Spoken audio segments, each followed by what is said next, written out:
नमस्कार, स्वागत है आपका बिहार चुनाव के इस विशेष चुनावी विश्लेषण में।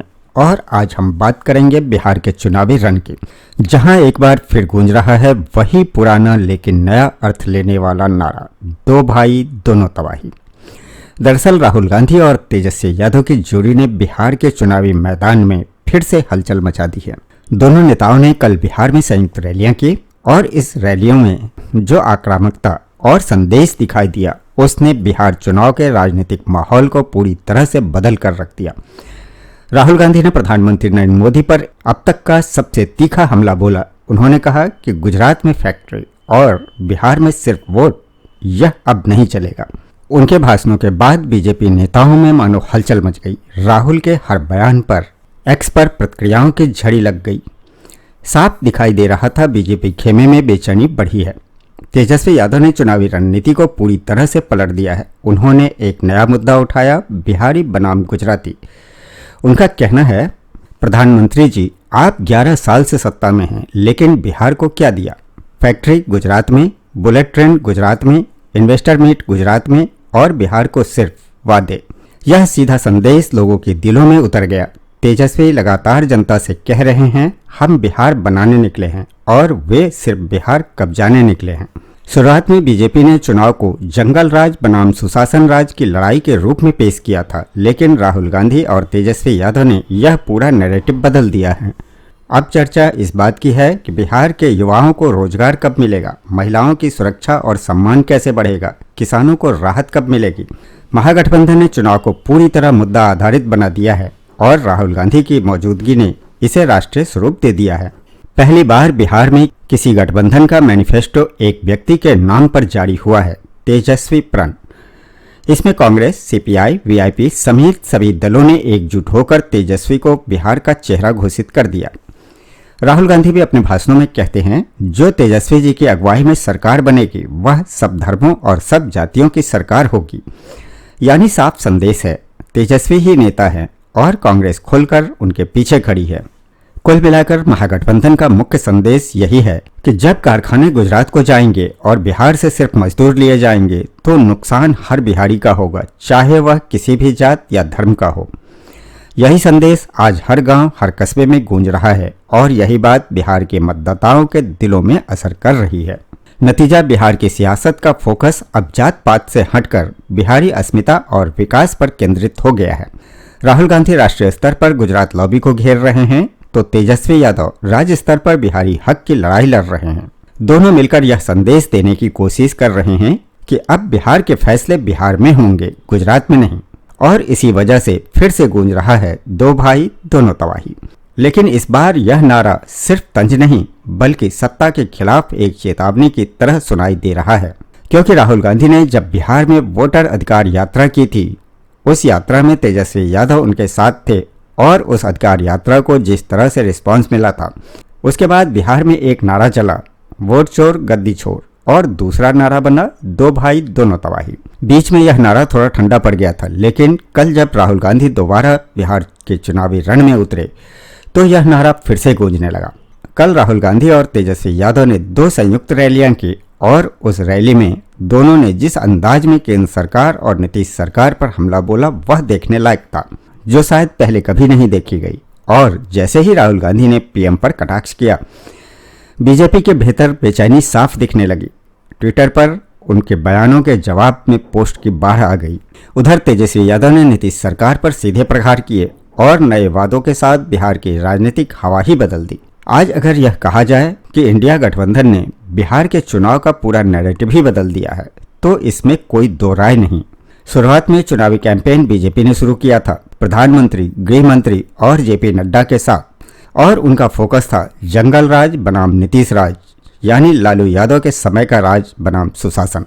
बीजेपी को लगा कि इस नैरेटिव पर वोट आसानी से मिल जाएंगे, लेकिन तेजस्वी और राहुल ने पूरा खेल ही पलट दिया। तेजस्वी यादव ने शुरू में एक लाइन पकड़ रखी, बिहारी बनाम गुजराती। उनका कहना है, प्रधानमंत्री जी, आप 11 साल से सत्ता में हैं, बिहार को क्या दिया? फैक्ट्रियां गुजरात में, आईटी हब गुजरात में, सेमीकंडक्टर महाराष्ट्र से उठाकर गुजरात में, बुलेट ट्रेन गुजरात में, इन्वेस्टर मीट गुजरात में, और बिहार को क्या मिला? तेजस्वी कहते हैं, प्रधानमंत्री जी, हर चीज आप गुजरात को दे रहे हैं लेकिन बिहार को सिर्फ ठग रहे हैं। अब बिहार की जनता हिसाब मांग रही है और यह बात लोगों के दिल में बैठती जा रही है। अब ऊपर से राहुल गांधी मैदान में उतर चुके हैं, आगे और भी जनसभाएं होंगी और जल्द ही प्रियंका गांधी भी प्रचार में उतरेंगी। जैसे जैसे चुनाव आगे बढ़ रहा है, बिहार में मुकाबला अब बिहारी बनाम गुजराती के रूप में उभर रहा है। और इसी बीच खबर आई है कि बिहार चुनाव में गुजरात और बिहार के करीब 10-10 IAS अफसरों की ड्यूटी एक साथ लगाई गई है। तेजस्वी यादव ने इसे लेकर चेतावनी भी दी है, जो अधिकारी गड़बड़ी करेंगे जनता सब देख रही है। संविधान की शपथ ली है तो तानाशाही मत कीजिए, वोट की चोरी मत कीजिए। बात सिर्फ बयानबाजी की ही नहीं है, दरअसल यह सब एक सुनियोजित रणनीति का एक हिस्सा है। आरजेडी और कांग्रेस ने बहुत सोच समझकर यह चुनावी नैरेटिव बदला है। तेजस्वी यादव लगातार बिहार की बात कर रहे हैं, वो कह रहे हैं जो वादे हम कर रहे हैं उन पर उतरेंगे भी, और अगर मेरी परछाई ने भी भ्रष्टाचार किया तो उसे सजा मिलेगी। उनका तेजस्वी प्रण एक मैनिफेस्टो के रूप में जारी हुआ है, जिसमें हर घर को एक नौकरी का वादा, महिलाओं के लिए सुरक्षा और सशक्तिकरण योजनाएं और युवाओं के लिए रोजगार की बात की गई है। दूसरी ओर राहुल गांधी राष्ट्रीय स्तर पर गुजरात लॉबी पर निशाना साध रहे हैं। अडानी और अंबानी जैसे उद्योगपतियों का जिक्र करते हुए वो पूछते हैं, क्यों हर फैक्ट्री, हर निवेश गुजरात में ही हो रहा है? बिहार का हक आखिर कब मिलेगा? यानी एक ओर राहुल गांधी केंद्र की नीति पर प्रहार कर रहे हैं, तो वहीं दूसरी ओर तेजस्वी यादव बिहार की अस्मिता को मुद्दा बना रहे हैं। दोनों की यह डबल लेयर स्ट्रेटजी अब असर दिखाने लगी है। महागठबंधन खुलकर कह रहा है, इस बार बिहार को असली मुद्दों पर बात हो रही है, रोजगार, शिक्षा, स्वास्थ्य और विकास पर। राहुल गांधी कहते हैं, हमारा चुनावी एजेंडा है बिहार के लिए विजन। हमारे पास प्लान भी है, टीम भी है, सामने वाले के पास न चेहरा है न योजना। तेजस्वी भी बार बार यही दोहराते हैं, हम बिहार के युवाओं, महिलाओं, किसानों और मजदूरों की बात कर रहे हैं और यही बिहार का एजेंडा है। कांग्रेस ने तेजस्वी पर पूरा भरोसा जताया। जब राहुल गांधी प्रचार में उतरे तो सबसे पहले उन्होंने तेजस्वी के साथ 2 संयुक्त सभाएं की, और जब महागठबंधन का मैनिफेस्टो जारी हुआ तो उसका नाम रखा गया तेजस्वी प्रण। यानी कि गठबंधन ने साफ कर दिया कि बिहार में चेहरा सिर्फ एक है, तेजस्वी यादव। राहुल गांधी अपने भाषणों में कहते हैं, तेजस्वी जी की अगुवाई में बनने वाली सरकार किसी एक धर्म या जात की नहीं बल्कि सबकी सरकार होगी। यानी उन्होंने यह भी संदेश दिया कि यह लड़ाई सिर्फ धर्म या जाति की नहीं बल्कि हर उस बिहारी की है जिसका हक अब तक छीना गया। क्योंकि जब फैक्ट्रियां गुजरात को दी जाती है और बिहार में सिर्फ मजदूर लिए जाते हैं तो उसका असर जात या धर्म देखकर नहीं होता, वो असर हर बिहारी पर होता है। और यही समझाने में आज महागठबंधन जुटा है और ऐसा लग भी रहा है कि जनता उनके संदेश को समझ रही है। इसलिए कहा जा सकता है कि बिहार के चुनाव का पूरा नैरेटिव अब बदल चुका है और इस बदलाव की अगुवाई कर रहे हैं तेजस्वी यादव। और इसी वजह से वो पुराना नारा फिर से गूंजने लगा है, 2 भाई दोनों तबाही। और जहां अमित शाह को आखिरकार नीतीश कुमार के आगे कहना पड़ा कि बिहार में मुख्यमंत्री की कुर्सी खाली नहीं है, यानी जिसका इंतजार सबको था वो पल आ ही गया। याद कीजिए, कुछ दिन पहले एक टीवी चैनल पर अमित शाह ने बयान दिया था, मुख्यमंत्री का फैसला चुनाव के बाद होगा। नीतीश कुमार के नेतृत्व में हम चुनाव लड़ रहे हैं, लेकिन मुख्यमंत्री कौन बनेगा इसका निर्णय विधायक दल करेगा। बस इसी बयान ने एनडीए के भीतर तूफान मचा दिया। नीतीश कुमार तमतमा उठे और ग्राउंड लेवल पर यह संदेश फैल गया कि एनडीए को वोट देना खतरे से खाली नहीं है, क्योंकि नीतीश के नाम पर वोट देंगे और मुख्यमंत्री कोई और बना दिया जाएगा। अमित शाह ने आत्मविश्वास में एक सेल्फ गोल कर लिया था, लेकिन 24 घंटे के अंदर उन्हें समझ में आ गया कि बिहार में नरेंद्र मोदी के नाम पर वोट नहीं मिलने वाले, फिर करे भी तो क्या। उधर चिराग पासवान ने आग में घी डाल दिया। उन्होंने कहा, अमित शाह ने कुछ भी गलत नहीं कहा, मुख्यमंत्री का चुनाव तो विधायक दल ही करता है। यानी चिराग खुलेआम नीतीश को राजनीति सिखाने लगे। फिर जब एनडीए का घोषणा पत्र जारी हुआ तो कांग्रेस नेता अशोक गहलोत ने सीधा सवाल दागा, आपका मुख्यमंत्री चेहरा कौन है, नीतीश कुमार है या कोई और? इस पर महागठबंधन की ओर से चुनौती आई, हमारा नेता तो तेजस्वी यादव है, अब आप बताइए आपका नेता कौन है। इस सवाल की गूंज दिल्ली तक पहुंची। नीतीश कुमार ने मौके की नब्ज को पहचान ली। उन्होंने ऐसी चाबी घुमाई कि सबसे पहले चिराग पासवान ही तिल मिलाने लगे। जेडीयू के कोर वोटर तक संदेश गया, जहां जहां एलजेपी के उम्मीदवार हैं वहां एनडीए को वोट नहीं देना है, दूसरे विकल्प पर विचार करें। इस संदेश का असर सीधा चिराग पासवान पर पड़ा। उनके पैरों तले जमीन खिसक गई। उन्होंने फौरन बयान दिया, नीतीश ही हमारे नेता हैं, चुनाव से पहले भी और चुनाव के बाद भी। लेकिन जब यह भी काफी नहीं हुआ तो चिराग छठ पूजा में खरना का प्रसाद खाने के लिए नीतीश के घर तक पहुंच गए। हालांकि सच्चाई यह भी है कि नीतीश को अनदेखा किया था खुद अमित शाह ने, और इस अपमान की भरपाई इतनी आसानी से नहीं हो सकती, क्योंकि नीतीश कुमार बिहार के एक सीनियर लीडर हैं। मनोज तिवारी और गिरिराज सिंह को फील्ड में उतारा गया ताकि नीतीश को लेकर पैदा हुआ भ्रम खत्म किया जा सके। पार्टी के भीतर यह संदेश फैलाया गया कि किसी को यह नहीं लगना चाहिए कि चुनाव के बाद हम नीतीश को धोखा देंगे। लेकिन असली इंतजार था अमित शाह के बयान सुधारने का। और आखिरकार 29 अक्टूबर को जब वो दरभंगा के अलीनगर पहुंचे तो सबकी निगाहें सिर्फ एक बात पर थी, क्या वो नीतीश के बारे में अपना स्टैंड बदलेंगे।